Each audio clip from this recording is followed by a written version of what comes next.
Devotees, the last few days I've been talking to you about nishkamata and ahaituki, two conditions that should be adopted on the path of bhakti. So we've learned in quite some detail why our scriptures and saints tell us it is better not to ask God for bhakti. It is better not to ask God for any worldly thing, whether it be sattvic, rajas, or tamas, even if there's nothing wrong with asking Him for those things, because at least you're thinking of God in some way, yet your mind is not truly being devoted to God if you are doing that, because whatever you are desiring, that is where your mind is. So you should keep your mind purely in God and not add worldly desires to your devotion to God. Just attach your mind to God, desire Him, and leave aside the worldly desires when you're praying to God. Along these lines, Chaitanya Mahaprabhuji has an interesting statement. Na dhanam, na janam, na sundarim, kavitam va jagadish kamaye, mama janmani janmanishvare, bhavatad bhaktirahayituki tvai. He says, "O Krishna, I want to have such ahaituki bhakti for you, such selfless devotion to you, that I should never ask you for anything. I should not ask you for dhan, for wealth. I should not ask you for jan, that people should follow me and consider me great and give me compliments, or even that I should have a loving family or a beautiful wife. I'm not asking you for any of those things. I'm not asking you to make me a great poet. What am I asking you for? Give me ahaituki bhakti. Give me selfless, pure devotion to you. Janmani, janmani, in life after life." It means he's also not asking for liberation, what we call mukti or moksha. This is something else to consider. Normally, if someone accepted this point that, okay, I'm not going to ask God for bhakti. When I'm doing devotion to God, I'm not going to ask Him for any worldly thing, but I'll ask Him for mukti instead of bhakti. What is mukti? Sounds like a good thing on the surface. Mukti means to be released. Like if you're in the hospital and you're released from the hospital, you got mukti from the hospital. Or you're in the jail, you served your jail sentence, so they let you go free. You got mukti. So being freed from bondage, getting let out of the chains of that jail, that's mukti. What is mukti in the spiritual sense? It means we're released or liberated from the bondage of Maya. Maya, that which keeps us separated from God, is removed from between us and God. Right now we're all bound by Maya. And because we're bound by Maya, we're bound by Triguna, Sattva, Raj, Tam. We're bound by Tritap, the three types of suffering. Like physical and mental suffering, the suffering which is inflicted upon us by others, and the suffering which comes to us from forces of nature. We would be released from these three types of suffering, released from the bondage of Sattva, Raj, Tam, released from the bondage of trikarma, sanchit karma, all of our uncountable past actions which are hanging over our head because we haven't received the results of those. Our kriyaman karma, the fact that whatever we're doing in this life, we're going to have to get the result of that in the future. And our prarabdha karma, that part of our sanchit karma which is given to us to undergo as our destiny in this life.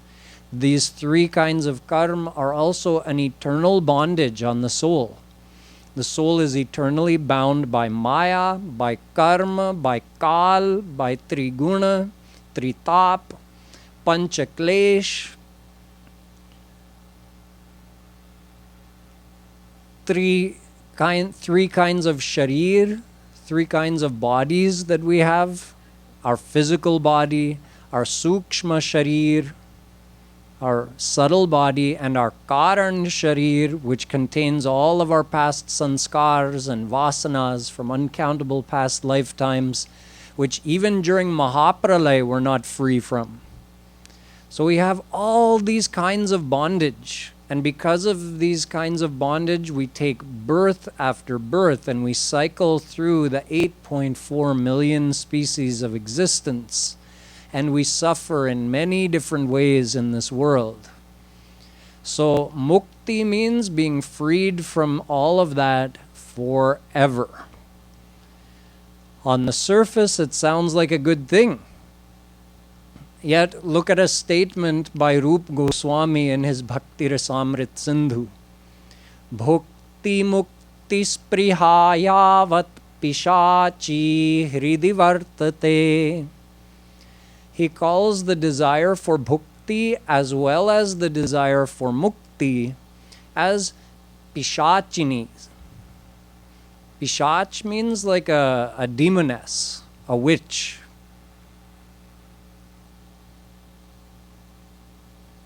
We can understand that, as we discussed, the desire for bhukti when it comes in the heart, or even if a person receives bhukti, if they receive great amounts of wealth and power in this world, then it can become a distraction for them on the path to God. But why is mukti being called a pishachini, a demoness? We can understand. What actually happens when a person gets mukti? See, right now we have three parts to our personality: our soul, our mind, and our body. Soul is our true self, and it is divine. It is Ansh of Satchidananda Brahma, Shri Krishna. Our soul is eternally a part of Shri Krishna. But our mind and body are mayic. So if we receive liberation from Maya, it means we are also liberated from our body and from our mind. From our body, of course, if you leave this world, never to return, nasa punaravartate, according to our Vedas, after you get moksha, you never come back here on this world ever again. So what's the need for a body? You don't have a material body anymore. But you also get antahakarana nivritti. You are forever freed from your antahakarana, from your mind. Mind, which is the repository of all of your uncountable past actions, all of your desires, all of your attachments. Not only has that mind been purified, but in fact, it's been eliminated because it's mayic. If you're liberated from Maya, it means you're liberated from all things mayic. So you can't be liberated and keep your mayic mind. So what happens? The soul leaves its body, leaves its mind, and goes and merges into God. There are two aspects of God. Dvevava brahmano rupe murtan chaiva murtan cha. Veda says God has a form and he is also formless. He is saguna sakar brahma and he is nirguna nirakar brahma. He is God with a form, with virtues, like we were just singing about all of Shri Krishna's gunas, all of his virtues. So you could attain the personal form of God, Sakar Brahm, and experience him, but this is not the state of moksha or mukti. In the state of mukti, you merge into Nirakar Brahm. Now, Nirakar Brahm is the same God as Krishna, Ram. Shri Krishna says, Brahmano hi pratisthaham. Gita. Formless God is established in me. Is not something else. It's not another God or another power. Shri Krishna says, Nirakar Brahm is a part of me. But he exists eternally in both ways, as a formless divine existence, like a dormant divine power which is omnipresent, but not active, not actively gracious or doing any leelas, just existing as a formless truth. And simultaneously he exists in his personal form, with virtues, doing leelas, with a divine abode. So his divine abode, his form, his names, his virtues, all of these which are manifested in his personal form, these are also omnipresent. But the one who just gets mukti just merges into formless God. So just like formless God's personality is not actively manifested, you can't say Shri Krishna as Nirakar Brahm is beautiful. You can't say he's beautiful. Why not? He has no form. Beauty is a virtue of God, which is unmanifest in that Nirakar aspect. Can you say that he's kind? Sure, you can, in the same way that a sleeping person is kind.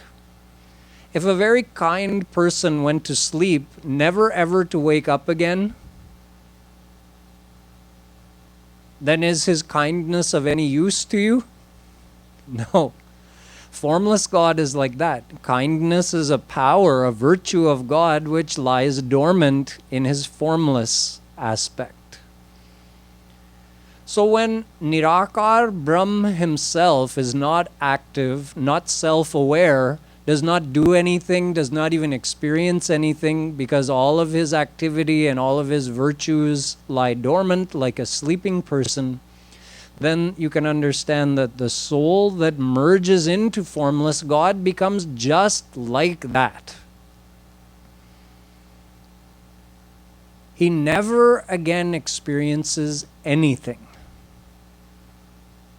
So, on one hand, it sounds good. Oh, I'll get mukti. I'll be released from suffering, from all the cycle of birth and death, from everything. Well, if it's release from suffering you want, I can get a big, strong person and give him a club and have him knock you over the head with it. You go unconscious, you'll cease to experience anything for the time that you're unconscious. You can go to the doctor when you're about to get an operation. He puts the mask on your face, the gas comes and puts you to sleep. He's doing things to your body, cutting you open, you don't feel anything. You're in the state of temporary mukti. Samadhi sushupti moksheshu brahma rupata. Sankhya Darshan says that being in samadhi, being totally unconscious, or being in the state of moksha are all very comparable things, because when you're in those states, you don't experience anything at all.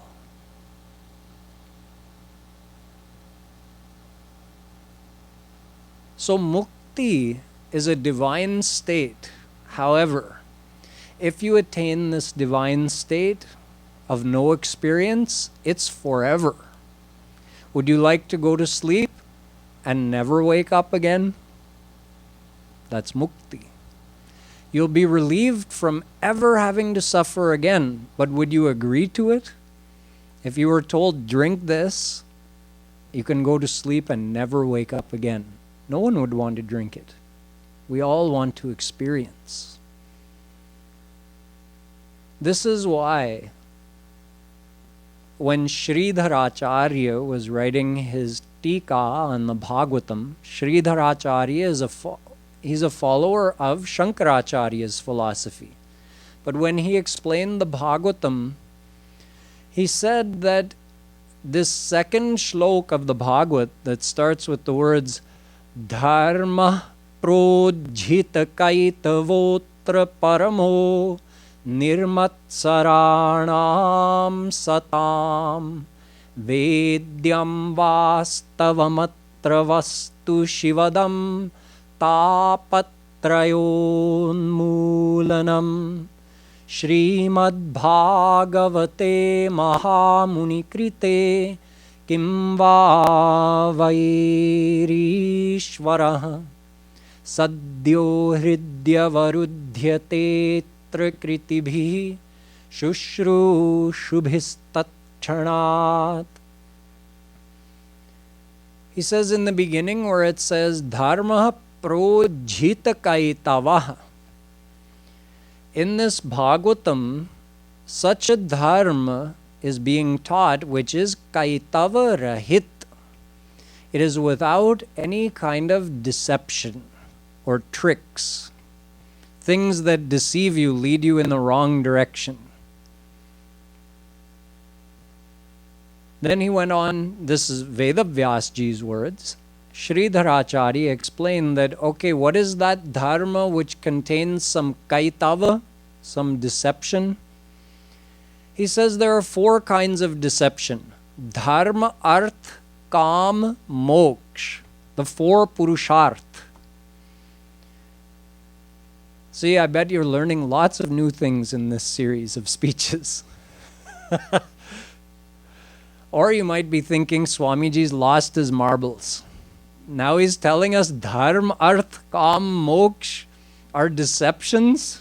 Aren't these the 4 aims of human life? You see, there are different levels of teaching in our scriptures. Just like in our Vedas, we find that there are great sections devoted to telling people to do yajna, Vedic rituals, all kinds of religious formalities. For what? For attaining Swarg.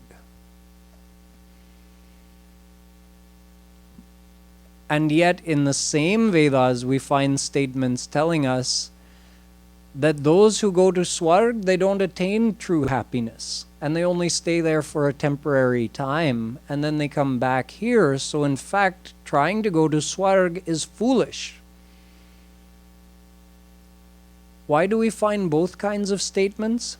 For different levels of individuals. Let's say there's someone who only wants worldly enjoyments and he's not even able to have faith in God or consider the possibility of attaining God. So to talk to that person about divine happiness makes no sense. But they should be able to find some kind of teaching in Sanatan Dharma that applies to them. So our scriptures of Sanatan Dharma say for that kind of a person who doesn't wish to attain God, they only wish to enjoy worldly pleasures, they are told, you know, if it's worldly pleasures you like, there are even greater pleasures than this world in Swarg. It's like the pleasures of this world, but multiplied by many times. So that person says, oh, really? That selfish, worldly person says, that sounds good. How do I get that? So then he's told, oh, you have to do all of this charity. You have to discipline your mind and perform all of these Vedic rituals and all of these worshipping formalities. Then you can go to Swarg and enjoy over there for thousands of years. In other words, Veda is giving that person an incentive to do good actions. And as a byproduct, in order to perform these actions which will give him entrance to Swarg, that person is forced to discipline his mind and make certain sacrifices. So he's actually inching in the right direction. Ved has enticed him to go in a positive direction, even though he was just a worldly, selfish person. Then for someone who's a little more evolved spiritually, who can think about, oh, maybe there's something beyond these worldly enjoyments, because there's always a lot of suffering that goes along with enjoying the world. So then Ved tells in general that there's something called moksha. It's a state of perfect peace. So you could desire to go beyond this material existence and in fact be freed from this material existence, the state of moksha. Most people, that's as far as they could think. But there's something beyond that. The experience of Saguna Sakar Brahm is beyond the state of Kaivalya Moksha, or absolute liberation. You see, moksha is used in a general way in our scriptures. Although within, I can say, okay, you attain something divine. Either you're in the material world or you've entered the divine realm. A general statement. But within that divine realm, there are different types of divine bliss. You can attain formless God, you can attain the personal form of God, but even within that category, you could have attained the personal form of God in His almighty form, you could attain the personal form of God in His loving form. Then depending what relationship you have with Him, you could have a higher and higher experience of bliss. All of this would be included with one single statement. You've attained something divine. So the word moksha is also used like that. Sometimes it means just this state of absolute liberation where you merge into God and finish your personality. But sometimes it just indicates that general divine state. Like if I were to say to you, oh, you're very poor? Why don't you try to become rich? It's a general statement. What does becoming rich mean? If you get $1 million, you're rich, right? But you could also get $1 billion. You're still considered rich, but you're many times more rich than, you're 1,000 times more rich than the one with $1 million. You could also get $1 trillion. Then you're again 1,000 times more rich than the one with even $1 billion. So the word rich just means you're not poor anymore. Something like this in our scriptures, because most people are, you can't lay too much information on someone all at once, that, oh, in the divine world you have this option and that option and that option. It's just like, right now you're poor, meaning you're suffering under Maya, you're under the bondage of Maya, you're dissatisfied. Well, you could attain something divine. You could become rich.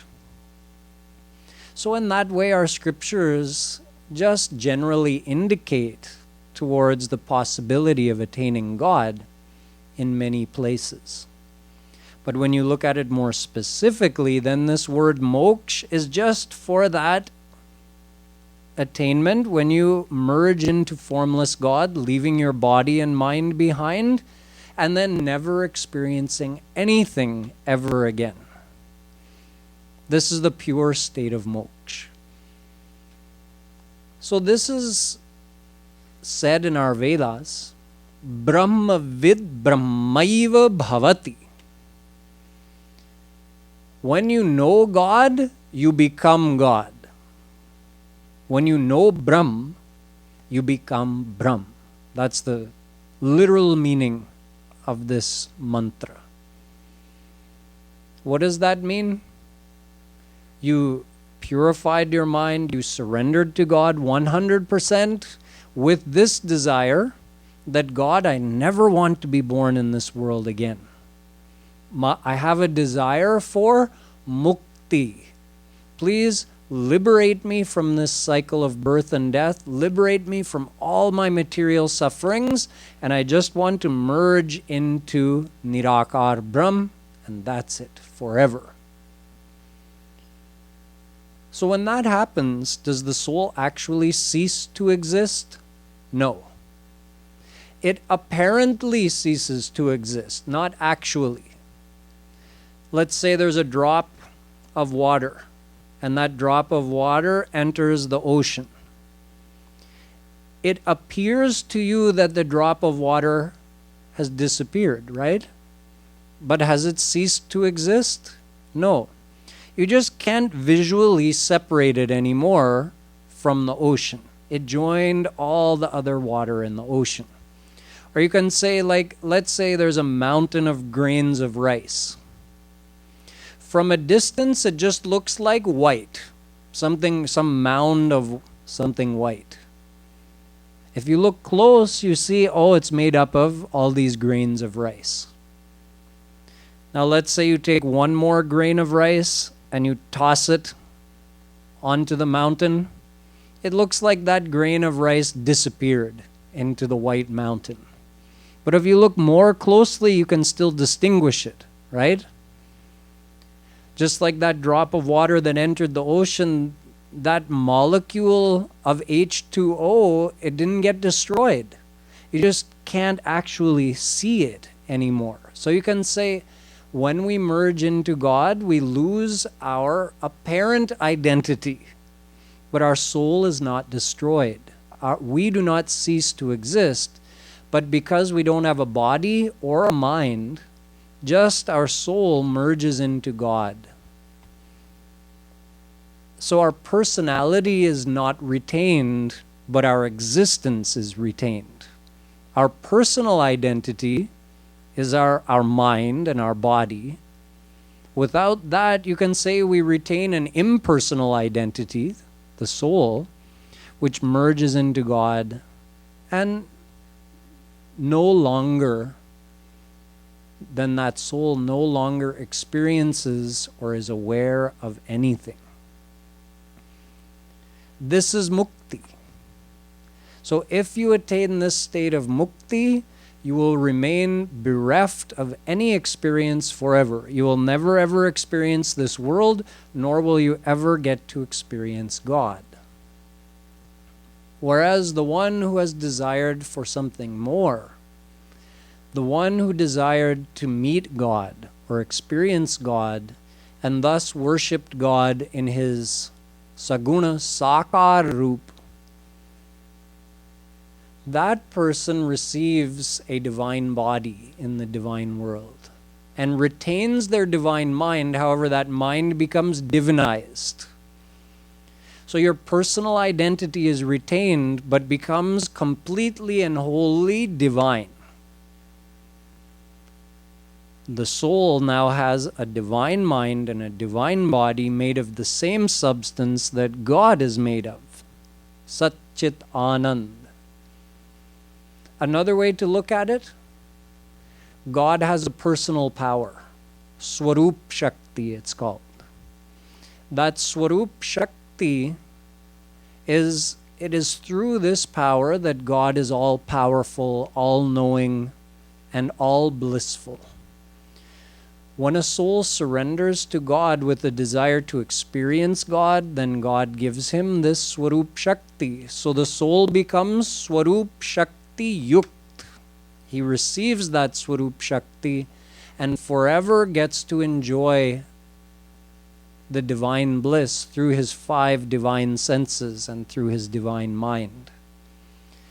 But the one who only gets liberation doesn't receive Swarup Shakti, just his soul merges into God. You might say, isn't there some experience of what is called Brahmanand, the bliss of formless God? Yes, there is, but before leaving the earth. When someone surrenders to God with the desire to get liberation and is going to merge into formless God, before he leaves his body, before he leaves this earth, during that time he can experience in his mind the bliss of formless God and his oneness with God. This is called Brahmanand. However, even that state of Brahmanand, which this Jivan Mukt, which this liberated soul is experiencing before he leaves the earth, even that does not compare to the state of Premanand, which is when you actually get to experience God in his personal form.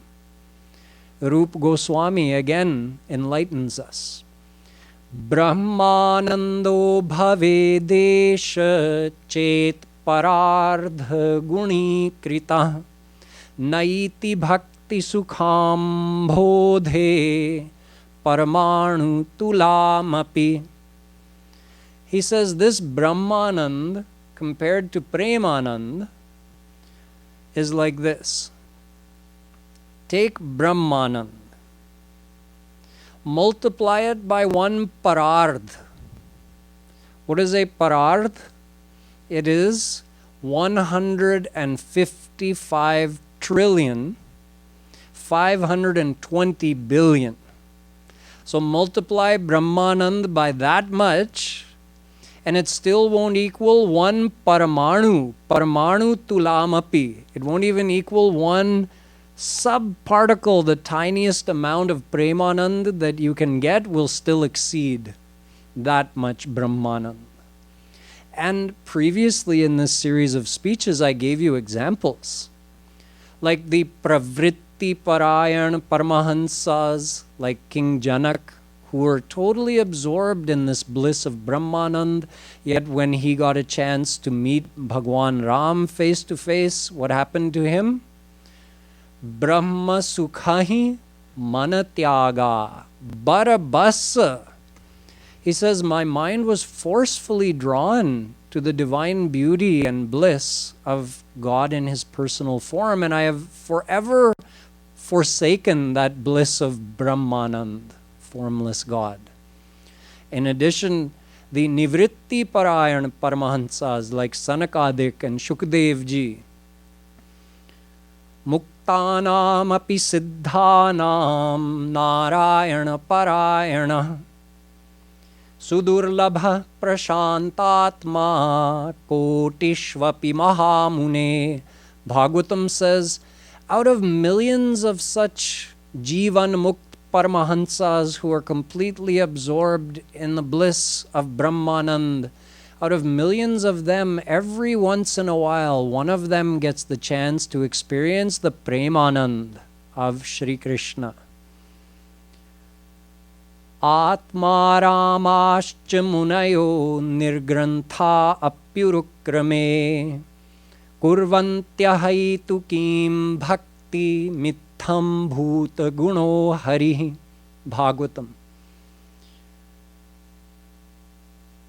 That bliss of the personal form of God is so great that even those examples like Shukdev ji, who were completely absorbed in the bliss of formless God and totally self-complacent, yet when they got to experience even one of Krishna's virtues, like his beauty or his kindness, which is not manifested in formless God, just on the basis of that one guna, he abandoned his absorption in samadhi forever and came and listened to the entire Bhagavatam because he wanted to hear more about Shri Krishna's gunas and form and leelas. So we have all of these examples that never mind after leaving their body, when they go and merge into God and never experience anything ever again, leaving that aside, even when they're still here, when they still have the ability to experience Brahmanand, if they're given the chance to experience Premanand, they abandon their experience of Brahmanand forever for the chance to drown themselves in the bliss of the personal form of God. So if you ask God for mukti, you're going to remain bereft of the experience of Premanand forever. This is the problem with mukti. Yes, you're free from ever suffering in this world again, but in a way, if you look at it, it would have been better to ask God for bhakti. If you stay in the field of bhakti, you'll keep being reborn again and again here in this world, and eventually you may receive the knowledge one day that could enlighten you, and you will realize, oh, God is the goal. God could give me perfect happiness. Then you may start doing selfless devotion to God, and eventually you could receive His divine love, His Premanand. But if you have the desire for mukti, and you surrender to God with that desire in your heart, He will give you mukti, and that will be the end of your chance to ever experience Premanand. So this is why, even out of those 4 kaitava, Sridharacharya said, Dharma, Arth, and Kam, those 3 keep you in Maya. Even if you follow all the good actions, the dharma, that takes you to Swarg and then brings you back. So that's also a deception, because that's not the topmost attainment. But even moksha is a deception. Taro madhye mokshavancha kaitava pradhan. Chaitanya Mahaprabhu Ji says, out of the 4 kinds of deceptions, I consider moksha to be pradhan. The leader among all deceivers is moksha. Because that one, if it gets a hold of you, it never lets go. Worldly desires grab you and let go, grab you and let go. But the moksha, if that one gets a hold of you, you're never coming out of that state of moksha. So you'll never get to experience the leelas and gunas of the personal form of God. This is why when Bhagwan Ram appeared before Kagbhushundi and said, Kagbhushundi manguvar ati prasanna mohi jana animadik siddhi apar nidhi moksha sakal sukh khan. O Kagbhushundi, I'm so pleased with you today. I'm willing to give you anything. But he didn't stop there. He made some suggestions. He said, I'm willing to give you anything, so go ahead and ask. Why don't you ask for Animadik Siddhi? The great sattvic siddhis of yoga. Kagbhushundi is thinking. But even sage Patanjali has said, Samadha Vupasarga Vyuthane Siddhaya, that these yogic siddhis which arise when someone follows the path of Ashtanga Yoga, they are but obstacles on the path to God, because they are also material powers which allure the mind and divert one from the path of God realization. So they should not be indulged in. So he wasn't interested in that. Aparanidhi, Bhagwan Ram said. Kagbhushundi is thinking, Aparanidhi, wealth, worldly wealth. Even if you give me all of Kuber's wealth, I still won't be satisfied. That's the nature of worldly desires. So he finished by saying moksha. Or you could ask for liberation. So Kagbhushundi is thinking, have you not found anyone since morning to make a fool of? You're trying to fool me here today? But I'm not that easily fooled. I'm a crow after all. Crows are very clever. So he says, I'm not asking you for any of those things that you're holding out in front of me like a smorgasbord, like a buffet. Here, take your pick.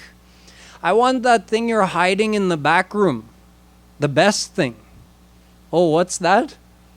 Aviral bhakti vishuddha tav shruti puran jehi gav जेहि खोजत योगीश मुनि प्रभु प्रसाद को पाव और देहु दया करि Ram. I want bhakti. See here, bhakti is being used as a synonym for that premanand. There's two kinds of bhakti. There's the bhakti you have to do. It's called sadhana bhakti, where you make the effort to attach your mind to God. And then once you surrender to God, if you had a desire to experience God's personal form, the divine bliss of His personal form, then He gives you a divine power called bhakti. So there's two kinds of bhakti. One you do, you practice, and the other is a divine power which He gives you once you've purified your heart through the sadhana bhakti. So sadhana bhakti purifies your heart, then you receive siddha bhakti, the divine bhakti. Here Kagbhushundi refers to it as aviral bhakti and vishuddha bhakti. That's God's divine power, having received which you get to have a personal relationship with God in the divine world. So he's saying, I want that thing. I want your aviral bhakti. Don't give me moksha. In fact, in the Bhagavatam, Shri Krishna says, Sarshti samipya sarupya salokya ekatvam diyamanam na grihnanti vina matsevanam jana. Even if I were to offer mukti to one of my devotees, the true devotee will not even take it. I'm trying to give it to him, and he doesn't want it. Nanaka prishtham na cha sarvabhaumam na parameshtyam na mahendra dhishnyam na yoga siddhira punarbhavam va vanchanti yat padaraja prapanna. Bhagavatam. It is said that the true devotee who wants to experience Shri Krishna's divine love, His divine bhakti, he has no interest in swarg, he has no interest even in ruling this whole earth planet. Even if he were offered the seat of Indra or the seat of Brahma, he would turn it down. If he were offered the great yogic siddhis, they would have no appeal to him. And even if he were offered apavarg, which is another name of mukti or liberation, even that holds no interest for him. He only wishes to receive Shri Krishna's divine bhakti. Sometimes we call it divine bhakti, sometimes we call it premanand. There are many different names for it. But it's the topmost thing in the divine world, which is our true goal. Chaitanya Mahaprabhuji says, Pancham Purusharth Sei Prem Mahadhan. Normally people talk about 4 Purusharth. Dharma, Arth, Kama, Moksha, the 4 aims of human life. He says, no. Purusharth Shiromani Sei Prem Mahadhan. There's a 5th Purusharth. The topmost aim, which is above the other 4, is Prem, that divine love or divine bhakti of Shri Krishna. So if you want to attain the topmost thing, you have to ask for that, not for mukti and not for bhukti. So now you see, after several days talking about selflessness, that our ultimate goal is to receive that topmost state in the divine world where you're given that divine power of bhakti, siddha bhakti. You're given God's premanand. And in order to receive that, there's a condition. You should not ask him for bhukti, nor should you ask him for mukti. So the one who worships God without asking for God to fulfill his worldly ambitions or even to give him liberation, that person receives premanand. Thus, the first condition on the path of bhakti is not to ask for bhukti or mukti. There are other conditions as well that we have to understand, which we'll study again going forward in the speeches to follow. Plus, I'll answer this question tomorrow. If we get that premanand, what about getting released from the suffering of this world? Some people might say, well, I don't want to enter into a state of no experience, but at the same time, the idea of getting released from all of my worldly suffering still sounds good to me. So will I get that? Do I have to choose between that and getting God's premanand? I'll answer that question for you tomorrow. Boliye Vrindavan Bihari Lal Ki Jai.